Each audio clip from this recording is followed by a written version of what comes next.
গল্পের শুরুতে আমাদের এমন একটি পরিবার দেখানো হয়েছে যারা সুখে তাদের জীবনযাপন করছে, কিন্তু তারা জানত না যে কয়েক মিনিট পরে তাদের সাথে এমন কিছু ঘটতে চলেছে যা ভাবতেও ভয় লাগে।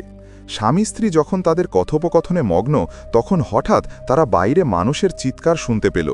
তারা দুজনেই যখন ঘর থেকে বেরিয়ে গেল, তখন তারা বাইরে একটা হট্টগোল দেখতে পেল। লোকেরা তাদের ঘর ছেড়ে পালিয়ে যাচ্ছিল, যেন বড় কিছু একটা ঘটতে চলেছে। জেসন এবং বেথ লক্ষ্য করলেন যে তাদের প্রতিবেশীরাও আতঙ্কিত হয়ে পড়ছে এবং তাড়াতাড়ি তাদের বাড়ি খালি করে দিচ্ছে। জেসন প্রতিবেশীকে জিজ্ঞাসা করলেন, কারণ কি, তুমি কেন চলে যাচ্ছ? কিন্তু তারা এত তাড়াহুড়ো করছিল যে জেসনের অনুরোধে সাড়া দিল না। তারা লক্ষ্য করল প্রতিবেশীর ছেলেও তার জিনিসপত্র গুছিয়ে নিচ্ছে। জেসন ছেলেটিকে জিজ্ঞাসা করল, তুমি কোথায় যাচ্ছ? শিশুটি উত্তর দিল, আমার বাবার একজন বন্ধু আছে যে একজন সরকারি কর্মকর্তা। সে বলেছিল যে একটি অত্যন্ত বিষাক্ত ভাইরাস ছড়িয়ে পড়েছে যা একজন সাধারণ মানুষকে দানবে পরিণত করে। কিন্তু তারপর শিশুটির মা এসে তাকে ধরে দূরে নিয়ে যেতে শুরু করলেন। জেসন তাকে জিজ্ঞাসা করলেন শিশুটি কোন ভাইরাসের কথা বলছে। শিশুটির মা উত্তর দিলেন যে এখনও তাকে বলার সময় হয়নি।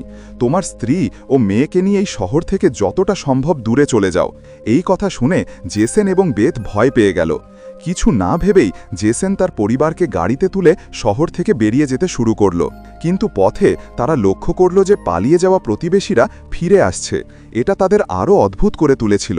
রাস্তার আরও নিচে তারা যানজটে আটকে যেত। জেসন এবং তার পরিবার যখন গাড়ি থেকে নামল, তখন তারা দেখতে পেল যে শহরটি পুলিশ একমাত্র বেরোনোর পথ বন্ধ করে দিয়েছে। আকাশে হেলিকপ্টারগুলো এখানে সেখানে ঘোরাফেরা করছে। লোকজনকে বলা হচ্ছে যে শহরে একটি বিষাক্ত ভাইরাস ছড়িয়ে পড়েছে এবং তাদের দ্রুত বাড়ি ফিরে যাওয়া উচিত। এই কথা শুনে জেসন ভাবলেন, কেন ভাইরাস ছড়িয়ে পড়ার পরও মানুষকে শহরে থাকতে বলা হচ্ছে? হঠাৎ কাছের পাহাড় থেকে একটি বড় পাথর তাদের গাড়ির ওপর পড়ে। এটা দেখে তারা ভয় পেয়ে গেল। পাহাড় কাঁপতে শুরু করল। ঠিক তখনই পাহাড়ের পেছন থেকে দুটি সামরিক যুদ্ধবিমান এসে শহরের দিকে এগিয়ে গেল। তারা পুরো শহরটিতে বোমা বর্ষণ শুরু করে, যার ফলে শহর ছাই হয়ে যায়। জেসনের স্ত্রী বেথ তৎক্ষণাৎ বুঝতে পারলেন যে যদি তারা পুলিশের কথা মেনে বাড়ি ফিরে যেতেন তাহলে তাদের ভয়াবহ পরিণতির মুখোমুখি হতে হতো। এরপর যুদ্ধবিমানগুলি রাস্তায় থাকা লোকজনের দিকে এগিয়ে আসতে শুরু করে, যার ফলে মানুষের মধ্যে উত্তেজনা ছড়িয়ে পড়ে। এখন সবাই বুঝতে পারল যে সরকার তাদের হত্যা করতে চায়। সবাই তাদের জীবন বাঁচাতে দৌড়াতে শুরু করল। কিন্তু জেসন এবং বেথ বুঝতে পারল যে তারা যেখানেই দৌড়ক না কেন ওই যুদ্ধবিমানগুলো তাদের মেরে ফেলবে। তারপর বেথ পিছন ফিরে পাহাড়ের ওপরে দৌড়ে গেল। সে একটা স্কুল দেখতে পেল এবং ভাবল এটা পালানোর জন্য একটা ভালো জায়গা হবে। জেসন, বেথ এবং জয়ী তারপর স্কুলের দিকে পাহাড়ে উঠতে শুরু করল। তাদের পিছনে যুদ্ধবিমানগুলি সেতুর ওপর থাকা লোকজনের ওপর বোমা ফেলতে শুরু করল। তারা তিনজন দ্রুত স্কুলের দিকে ছুটে যায় এবং সৌভাগ্যবশত একটি সুড়ঙ্গ খুঁজে পায় এবং বোমা বিস্ফোরণের কয়েক সেকেন্ড আগে দ্রুত সেখানে প্রবেশ করে। বাংকারের দরজা বন্ধ হওয়ার সাথে সাথে মাথার উপরে একটি প্রচণ্ড বিস্ফোরণ ঘটে। কিন্তু সৌভাগ্যবশত এই লোকেরা বাংকারের নিচে ছিল এবং বেঁচে গিয়েছিল। কিন্তু তারা হতবাক হয়ে গিয়েছিল যে এই ভাইরাসটি কী ছিল যা সরকারকে শহরের সবাইকে হত্যা করতে বাধ্য করেছিল। তারা ক্ষতির মুখে পড়েছিল। তারা ইতিমধ্যেই শিখেছিল যে যদি তারা বেঁচে থাকতে চায় তাহলে তাদের বাংকারে চুপচাপ থাকতে হবে। কিন্তু তাদের জন্য সমস্যা ছিল কতদিন তারা সেখানে থাকতে পারবে এবং পেট ভরানোর জন্য তাদের কী খাবার দাবার প্রয়োজন হবে। ভালো দিক হলো প্রচুর মেয়াদোত্তীর্ণ খাবার ছিল যা তিনজনের জন্য যথেষ্ট ছিল। জেসনের স্ত্রী বেথ খুব চিন্তিত ছিলেন। তিনি তাদের মেয়ে জো সম্পর্কে এবং অসুস্থ হলে কি হবে তা নিয়ে ভাবছিলেন। দরজা বন্ধ করার সময় বেথের হাতেও আঘাত লেগেছিল। তারা দুজনেই চিন্তিত ছিল যে ভাইরাসটি তাদের শরীরেও আক্রমণ করেছে, কিন্তু এখন সেসব ভাবার সময় নয়। তাদের এখন বাংকারটি এমনভাবে সুরক্ষিত করতে হয়েছিল যাতে কেউ ওপর থেকে দরজা খুলতে না পারে। জেসন একটি লোহার শিকল দিয়ে বাংকারের দরজাটি সুরক্ষিতভাবে বন্ধ করে দেয় এবং লুকিয়ে জীবনযাপন করার সিদ্ধান্ত নেয়। কিন্তু মাটির নিচে জীবনযাপন করা সহজ ছিল না। প্রতিদিন তারা একই খাবার খেত, কাদা পানি পান করত, আর অবসর সময় তারা তাস খেলত। বাইরের জগৎ থেকে তারা সম্পূর্ণ বিচ্ছিন্ন ছিল। এতদিন এখানে থাকার পর এই বাংকারে তারা ক্রমশ সংকীর্ণ হয়ে পড়ছিল। কিন্তু তারা কি করতে পারত? যদি তারা ওপরে চলে যেত তাহলে তারা বেঁচে থাকত না। এই জীবন জেসনের পরিবারকে পৃথিবীর শেষের মতো মনে করেছিল। জয়ী তার বাবাকে জিজ্ঞাসা করেছিল, বাবা, আমরা এখানে কতক্ষণ থাকব? জেসনের কাছে কোনো উত্তর ছিল না। সে কেবল তার মেয়েকে বলল, ভাইরাস চলে গেলেই আমরা বাইরে যাব। সে তার মেয়ের চোখের ওপর আঙুল রাখে এবং তাকে বাইরের জগৎ কল্পনা করতে শেখায়। এভাবেই দিন মাস কেটে গেল, আর তারা বুঝতেই পারল না যে তারা ইতিমধ্যেই ৩০০ দিনেরও বেশি সময় এই বাংকারে কাটিয়ে দিয়েছে, মুক্তি পাওয়ার অপেক্ষায়। জো তার মায়ের তৈরি পেরিস্কোপ দিয়ে পৃথিবীটা দেখছিল। বাইরে চারিদিকে ধ্বংসযজ্ঞ। মনে হচ্ছিল যেন পুরো পৃথিবী পুড়ে ছাই হয়ে গেছে, একটিও মানুষের চিহ্ন নেই। এই সব দেখে ছোট্ট মেয়েটি ভাবতে শুরু করল যে সম্ভবত তারাই শেষ বেঁচে থাকা মানুষ। মা তাকে আশ্বস্ত করলেন, এভাবে ভাবো না, হয়তো তোমার বন্ধুরাও আমাদের মতো কোথাও লুকিয়ে আছে। এখন রাত এবং রাতের খাবারের সময়। তাদের কাছে খুব কম খাবার অবশিষ্ট ছিল, তাই তারা তিনজনই অল্প কিছু খেয়েই খাবার শেষ করে ফেলল। কিন্তু আজ জোয়ের পীড়াপিড়িতে তাকে খাবারের একটি পূর্ণ ক্যান দেওয়া হলো। জো যখন ক্যানটি খুলল তখন সে দেখতে পেল যে ভেতরে খালি। ক্যানের পিছনে একটি ছোট গর্ত ছিল, সম্ভবত কিছু একটা খাবার চুরি করে নিয়ে গেছে। বেথ বাকি সব কন্টেনার পরীক্ষা করে দেখতে পেল যে 12টিই খালি। এটা তার কাছে খুবই বিরক্তিকর ছিল, কারণ এটাই ছিল তাদের 2 সপ্তাহের খাবার। বেথ ভেন্টিলেশন গ্রিলের দিকে তাকিয়ে ধরে নিল যে একটা ইঁদুর ঢুকে খাবার খেয়ে ফেলেছে। বেথ বলল, যদি এটা ইঁদুর হয় তাহলে আমাদের তাড়াতাড়ি মেরে ফেলতে হবে, না হলে এটা আমাদের সব খাবার নষ্ট করে দেবে। তার বিষণ্ণ মুখ দেখে জেসন তাকে আশ্বস্ত করে বলল, ছোট ছোট জিনিস নিয়ে ঘামিও না, আমার খাবার শেষ হয়ে গেলেও আমি ওপরে গিয়ে আরও কিছু কিনে আনব। পরের দিন জয়ী যখন তার মায়ের সাথে ব্লকে খেলছিল তখন সে পিছন থেকে মৃদু শব্দ শুনতে পেল। জয়ী যখন পিছনে ফিরে তাকাল তখন সে দেখতে পেল যে একটি ইঁদুর আবার টিনের পা চুরি করার জন্য ঢুকে পড়েছে। ইঁদুরটি পালানোর আগেই সে পালিয়ে গেল। জয়ী তৎক্ষণাৎ তার বাবা মাকে ফোন করল। যে কোনো মূল্যে আজই তাদের এই ইঁদুরটিকে মারতে হবে। জেসন রেগে গিয়ে ছুরি বের করে টুকরো টুকরো করে কাটতে লাগল, কিন্তু ছোট্ট ইঁদুরটি খুব চালাক ছিল। জেসনের আঘাত এড়িয়ে এটি টেবিলের ওপর থাকা লণ্ঠনটি উল্টে ফেলল। যখন এটি তার গর্তে ফিরে যেতে যাচ্ছিল তখনই বেথ হঠাৎ এটির উপর ঝাঁপিয়ে পড়ে এবং ইঁদুরটিকে মেরে ফেলে। যখন তারা ইঁদুর মারার উৎসব করছিল তখন অন্যদিকে একটি লণ্ঠন পড়ে গেল, যার ফলে ধীরে ধীরে আগুন জ্বলতে শুরু করল। জেসন লণ্ঠন নেভানোর জন্য দৌড়ে গেল, কিন্তু লণ্ঠনটি এত গরম ছিল যে জেসনের হাত পুড়ে গেল এবং কাঁচ ভেঙে গেল, যার ফলে পুরো টেবিলটি আগুনে পুড়ে গেল। বেথ পর্দা ছিঁড়ে আগুন নেভানোর চেষ্টা করল। জেসন ট্যাপ থেকে আধা বালতি জল বের করে আগুনের ওপর ঢেলে দিল। তারা কোনোভাবে আগুন নেভাতে সক্ষম হল, কিন্তু বিপদ এখনও শেষ হয়নি। তারা আরও বেশি সমস্যার মুখোমুখি হতে যাচ্ছিল।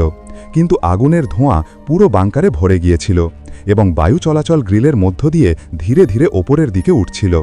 এতে সকলেই আতঙ্কিত হয়ে পড়েছিলেন, কারণ তাদের অবস্থান প্রকাশ পেয়ে গিয়েছিল। সকলেই নিঃশ্বাস বন্ধ করে বসেছিলেন। জেসন বলল, হয়তো রাতের অন্ধকার ধোঁয়া ঢেকে দেবে এবং কেউ তাদের অবস্থান জানতে পারবে না। তারা তিনজনই সারা রাত জেগে রইল, ভয়ে আচ্ছন্ন। পরের দিন সকালে তারা নিজেদের আশ্বস্ত করার জন্য পেরিস্কোপের দিকে তাকালো, আর তাদের পায়ের নিচের মাটি সরে গেল। তারা বাইরে ঘন ধোঁয়ার মেঘ উঠতে দেখল। এতে তাদের ক্রমশ উদ্বিগ্ন হয়ে উঠল। তারা নিশ্চিত হয়ে গেল যে তাদের অবস্থান প্রকাশ পেয়েছে। তারপর বিট মন্তব্য করল যে যদি ধোঁয়া থাকে তাহলে কাছাকাছি ছাইও থাকতে হবে। তদন্ত করলে আমাদের অবস্থান জানা যাবে, তাই এখন আমাদের ছাই পরিষ্কার করতে হবে। তাই দম্পতি বাইরে গিয়ে পরিষ্কার করার সিদ্ধান্ত নিলেন।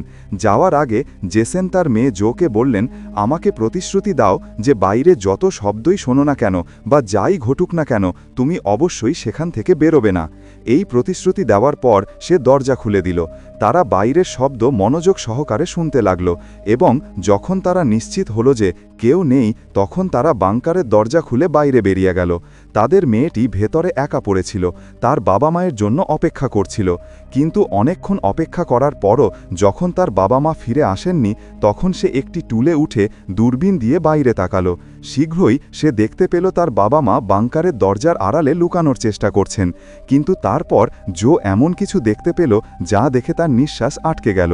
সে দূরে একটা কালো ছায়া দেখতে পেল, দ্রুত তাদের দিকে এগিয়ে আসছে। মেয়েটি চিৎকার করে তার বাবাকে পিছনে তাকাতে বলল, কিন্তু দূরত্ব অনেক বেশি ছিল, তার বাবা মা শুনতে পাচ্ছিলেন না। আতঙ্কে মেয়েটি তার ভয় ভুলে সিঁড়ি বেয়ে বাংকার থেকে বেরিয়ে এলো।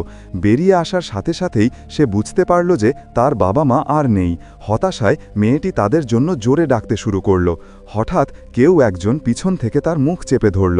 সে আর কেউ নয়, তার মা। কয়েক সেকেন্ড পরে একদল বন্য হরিণ ছুটে গেল। যদিও তারা তিনজন অল্পের জন্য বেঁচে গেল, তবুও জন্তুটির ভয় আরও তীব্র হয়ে উঠল। এই হরিণগুলো স্পষ্টতই বিপজ্জনক কিছু থেকে পালানোর চেষ্টা করছিল।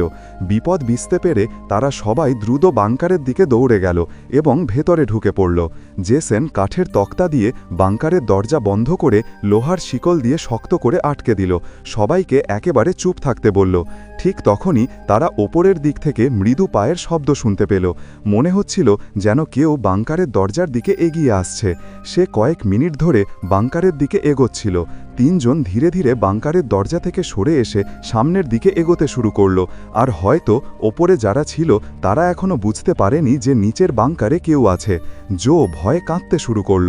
বিট তাকে শান্ত করে বলে, যদি শব্দটা বের হয় তাহলে সব শেষ হয়ে যাবে। তারা তিনজন ধীরে ধীরে বাংকারের দরজা পেরিয়ে এগিয়ে গেল। তারা এমনভাবে এগিয়ে চলছিল যাতে কেউ ওপর থেকে দরজা খুললেও নিচ থেকে তাদের দেখা না যায়।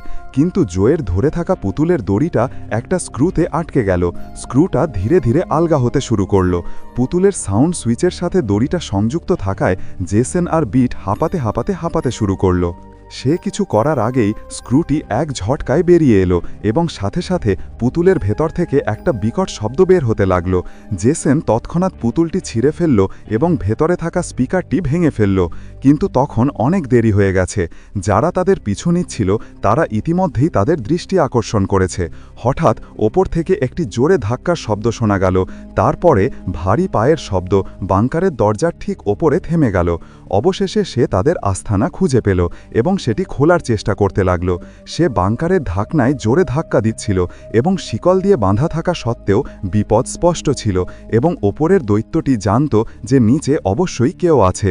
যদিও দরজাটি শক্ত শিকল দিয়ে বন্ধ ছিল, তবুও জিনিসের জোরে শিকলগুলি একে একে ভেঙে যেতে শুরু করে। এটি দেখে জেসন বুঝতে পারল দরজাটি আর বেশিক্ষণ টিকবে না। তাই সে দ্রুত ভেতরে দৌড়ে গেল এবং পানির পাম্পের হুক খুলতে শুরু করল। বেথও সাহস সঞ্চয় করে সিঁড়ি বেয়ে উঠল এবং তার শরীরের ওজন ব্যবহার করে দরজা বন্ধ করে রাখা চেনটি টানতে লাগল। কিন্তু তবুও লোহার ঢাকনাটি ধীরে ধীরে খুলতে শুরু করল। ঠিক তখনই দরজার ওপরে একটি অন্ধকার ছায়া দেখা দিল। তার চোখ দুটি বাল্বের মতো জ্বলজ্বল করছিল, যেন মৃত্যু ওপর থেকে তাদের দেখছে। কিছু না ভেবেই জেসন পাইপ দিয়ে এটিকে আক্রমণ করে, যার ফলে এটি পিছনে পড়ে যায়।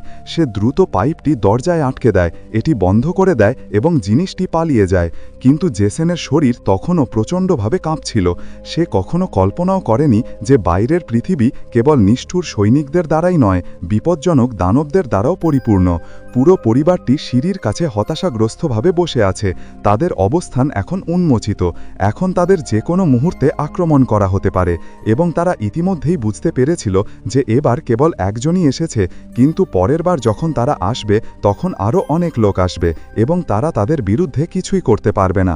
কিছুক্ষণ পর আলমারি হঠাৎ কাঁপতে শুরু করল। জেসন এবং বেথ বুঝতে পারল যে সে তার বাকি সহকর্মীদের ডাকছে। ওপর থেকে ভারী পদধ্বনি প্রতিধ্বনিত হল, যেন হাজার হাজার প্রাণী মাথার ওপর দিয়ে ছুটে আসছে। তারপর তারা সবাই বাংকারের দরজায় জড়ো হল।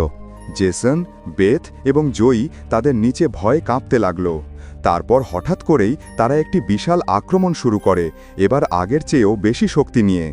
মজবুত লোহার দরজাটি ভেঙে পড়ল এবং বাংকারের প্রবেশপথে অসংখ্য চোখ জ্বলজ্বল করছিল, যা লোকদের ভয় দেখিয়ে পিছনে দৌড়াচ্ছিল। কিন্তু দানবরাও তাদের অনুসরণ করছিল। বেথ তার তেলের বাতি ছুঁড়ে ফেলে দিল এবং তাদের এবং নিজের মাঝখানের পর্দায় আগুন ধরিয়ে দিল এবং পোশাকটি ধরে তারা দুজনেই তাদের মাঝখানের পথ বন্ধ করে দিল। তারা সবাই দ্রুত বাংকারের ভেতরে দৌড়ে গেল, কিন্তু তারা জানত যে এই সব তাদের বেশিক্ষণ ধরে রাখতে পারবে না। তাদের পালানোর কোনো উপায় ছিল না। ঠিক তখনই মেয়েটি মাটিতে যাওয়ার জন্য একটি বায়ু চলাচল খোলা দেখতে পেল। জেসন তার সমস্ত শক্তি দিয়ে এটি ভেঙে ফেলল এবং তার স্ত্রী এবং মেয়েকে ধাক্কা দিয়ে বের করে দিল। কিন্তু যখন সে নিজে বেরিয়ে আসার চেষ্টা করল, তখন সে শক্ত জায়গায় আটকে গেল। অন্যদিকে দানবরা তার দিকে এগিয়ে আসছিল। জেসনকে যেভাবেই হোক এখান থেকে বেরিয়ে আসতেই হবে। সে আর কোনো উপায় দেখতে পেল না, তাই সে তার কাঁধ ভেঙে ফেলল, যার ফলে সে ব্যথায় চিৎকার করতে লাগল। কিন্তু সে দ্রুত তার মাথা ঠান্ডা করে ভেন্টিলেশন নালীতে প্রবেশ করল। বেথ সময় নষ্ট না করে জেসনকে তার সমস্ত শক্তি দিয়ে টেনে বের করে আনল। জেসন যখন চলে যেতে যাচ্ছিল ঠিক তখনই একটি বিশাল প্রাণী এসে তার পা ধরে ফেলল। জেসন জানত যে তার পক্ষে পালানো অসম্ভব, এখন আর পালানোর কোনো আশা ছিল না। জেসন তার স্ত্রীর সাথে চোখের যোগাযোগ করে অনুরোধ করল যে যাই হোক না কেন জোয়ের যেন কিছুই না হয়। পরের মুহূর্তে দৈত্যদি তাকে টেনে নিয়ে বাংকারে নিয়ে গেল। কিন্তু বাংকারের দানবটিকে ভয় পাওয়ার পরিবর্তে জেসন তাদের বলে, এসো দেখো তোমরা কতটা শক্তিশালী। বেথ এবং জয়ী নিচের দিকে তাকিয়ে থাকে এবং বাংকার থেকে জোরে চিৎকার শুনতে পায়। বেথ বুঝতে পারে যে তার স্বামী তাদের পালানোর জন্য সময় দেওয়ার জন্য লড়াই করছে।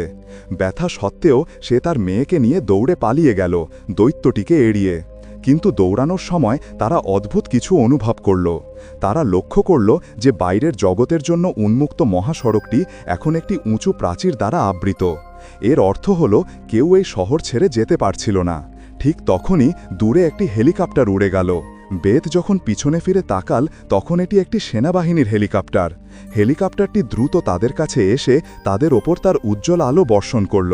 তারা যখন পালাতে যাচ্ছিল ঠিক তখনই ওপর থেকে একটি বড় জাল পড়ে তাদের আটকে ফেলল। তারা জাল থেকে নিজেদের মুক্ত করার জন্য যথাসাধ্য চেষ্টা করেছিল, কিন্তু জাল তাদের শক্ত করে ধরেছিল। বেথ জালের মধ্য দিয়ে দেখতে পেল যে সবুজ চোখের কিছু কালো ছায়া তাদের দিকে এগিয়ে আসছে। তখনই আমরা গল্পের আসল রহস্য জানতে পারলাম। বন্দুকধারী এই হলুদ চোখের মানুষগুলো, যাদের আমরা ভূত ভেবেছিলাম, এরা ভিনগ্রহী বা ভাইরাসে আক্রান্ত মানুষ ছিল না, বরং এরা ছিল গ্যাস মাস্ক এবং নাইট ভিশন গগলস পরা সামরিক সৈনিক। তাদের চোখের একই হলুদ আভা দেখে মনে হচ্ছিল যেন তারা অন্য জগতের। কিন্তু প্রশ্ন জাগে, কেন সেনাবাহিনীর সদস্যরা এত ঘোর শত্রু ছিল? গল্পের বাকি অংশে আপনি সমস্ত গোপন তথ্য জানতে পারবেন।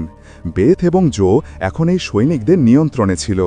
একজন সৈনিক একটি বড় ইনজেকশন বের করে একে একে তাদের গলায় ঢুকিয়ে দেয়। তাদের রক্ত পরীক্ষা করা হলে জানা যায় যে দুজনেই একটি মারাত্মক ভাইরাসে আক্রান্ত, অর্থাৎ তারা গ্রহের জন্য হুমকি। এর অর্থ হল এখন তাদের হত্যা করা হবে। আসলে এই ছোট শহরের অনেক মানুষ ভাইরাসটি প্রথম ছড়িয়ে পড়ার সময় ইতিমধ্যেই সংক্রামিত ছিল। ভাইরাসটি বাতাসের মাধ্যমে ছড়িয়ে পড়ে এবং খুব দ্রুত একজন থেকে অন্যজনের সংক্রমণ হতে পারে। যারা আক্রান্ত ছিল তারা জানতই না যে তারা অসুস্থ, এবং সরকারের কাছে ভাইরাস বন্ধ করার কোনো প্রতিষেধক ছিল না। সংক্রামিতদের হত্যা করা ছাড়া সরকারের আর কোনো উপায় ছিল না। বেথ চিৎকার করে বলল, দয়া করে আমার সন্তানকে ছেড়ে দিন। যখন বেথ বুঝতে পারল যে এই সৈনিকরা তার ছোট মেয়েকেও রেহাই দেবে না, তখন সে রেগে গেল। তার মুখে কালো দাগ দেখা দিতে শুরু করল। কিন্তু কিছু করার আগেই একজন সৈনিকের ঘাড় থেকে রক্তের ঝর্ণা বেরিয়ে এলো। এটি আর কেউ নন, জেসন, যিনি মৃত্যুর মধ্য থেকে ফিরে এসেছিলেন। বাস্তবে জেসন বাংকারে মারা যাননি, বরং নিয়ন্ত্রণ হারিয়ে সেখানে থাকা সমস্ত সৈন্যকে হত্যা করেছিলেন। সে সময় সে অত্যন্ত রেগেছিল। তার মুখে কালো দাগ ছিল এবং চোখ রাগে লাল হয়ে গিয়েছিল, এবং তার শরীরের শক্তি বহুগুণ বেড়ে গিয়েছিল। এবং স্পষ্ট দেখা যাচ্ছিল যে সে আর আগের মতো জেসন নেই, বরং তাকে অন্য রূপে দেখাচ্ছিল। সে সৈনিকদের ওপর ঝাঁপিয়ে পড়ে তাদের হত্যা করে, কিন্তু সে উত্তপ্ত অস্ত্রের আগুন থামাতে না পেরে মাটিতে পড়ে যায়। সৈনিকরা যখন বেথ এবং জোয়ের দিকে এগিয়ে যায় তখন তারা ইতিমধ্যেই জাল ভেদ করে পালিয়ে যায়। সৈনিকরা সর্বত্র তাদের খুঁজতে থাকে, কিন্তু তারা বুঝতে পারেনি যে বেথও একজন রাক্ষসে রূপান্তরিত হয়েছে। সে জোকে একটি গাড়ির ভেতরে লুকিয়ে রেখেছিল এবং নিজেই সৈনিকদের সাথে লড়াই শুরু করেছিল। গুলিবিদ্ধ হওয়ার পর গাড়ির ছাদে পড়ে যাওয়ার আগে সে বেশ কয়েকজন সৈন্যকে হত্যা করেছিল। অন্ধকারে লুকিয়ে থাকা তাদের মেয়েটি এইসব দেখেছিল। তার বাবা মায়ের অবস্থা দেখে সেও রেগে গেল এবং মেজাজ হারিয়ে ফেলল। এক লাফে সে একজন সৈনিককে ধাক্কা মেরে ফেলল, তার মুখোশ ছিঁড়ে ফেলল এবং তাকে হত্যা করতে যাচ্ছিল। ঠিক তখনই বেথ তাকে থামিয়ে দিল। সে চাইছিল না তার মেয়ে শিকারী হয়ে উঠুক। বেথ তাকে শান্ত করে। ধীরে ধীরে মেয়েটির শিরা উপশিরায় সবুজ ভাব চলে গেল এবং সে আবার একজন মানুষের মতো হয়ে গেল। কিন্তু সৈনিকের ভাগ্য এমন ছিল না। তার সুরক্ষা মুখোশটি ভেঙে গিয়েছিল এবং ধীরে ধীরে সে ভাইরাসে আক্রান্ত হয়ে পড়ে। এদিকে জেসনের অবস্থা খুবই গুরুতর ছিল। তার মেয়ের মুখের দিকে তাকিয়ে সে তার চোখের ওপর দুটি আঙুল রেখে চিরতরে চোখ বন্ধ করে দিল। ঠিক তখনই আরেকটি হেলিকপ্টার এসে পৌঁছালো। বেথ তার মেয়েকে নিয়ে দৌড়ে গেল। আবর্জনার স্তূপের মধ্য দিয়ে তারা একটি সুড়ঙ্গে প্রবেশ করল। তারপর একটি আলো তাদের চোখে পড়ল। ওপরের দিকে তাকিয়ে তারা বুঝতে পারল যে এটি সেই ছোট্ট ছেলেটি যাকে আমরা গল্পের শুরুতে দেখেছিলাম। এরপর দুজনে তার পিছু পিছু চলল। ছেলেটি তাদের একটি গুহার মতো সুড়ঙ্গের দিকে নিয়ে গেল, যেখানে ছেলেটির বাবা মা এবং আরও বেশ কয়েকজন লুকিয়েছিল। আসলে তাদের মতো ভাইরাসে আক্রান্ত মানুষও ছিল। বেঁচে থাকার জন্য তাদের অন্ধকারে ইঁদুরের মতো জীবনযাপন করতে বাধ্য করা হয়েছিল। ভাইরাসটি বিপজ্জনক ছিল, কিন্তু মারাত্মক ছিল না। সংক্রামিত ব্যক্তিদের ওপর এটি সবচেয়ে বেশি প্রভাব ফেলত যখন তারা ভীত থাকত বা তাদের রাগ নিয়ন্ত্রণ করতে না পারত। কিন্তু বাস্তবে তারা নিজেদের নিয়ন্ত্রণ করতে শিখেছিল। তারা শহরের সৈনিকদেরকে রাক্ষস মনে করত, কিন্তু বাস্তবে তারা নিজেরাই রাক্ষস ছিল। এর সাথেই গল্পটি শেষ হয়।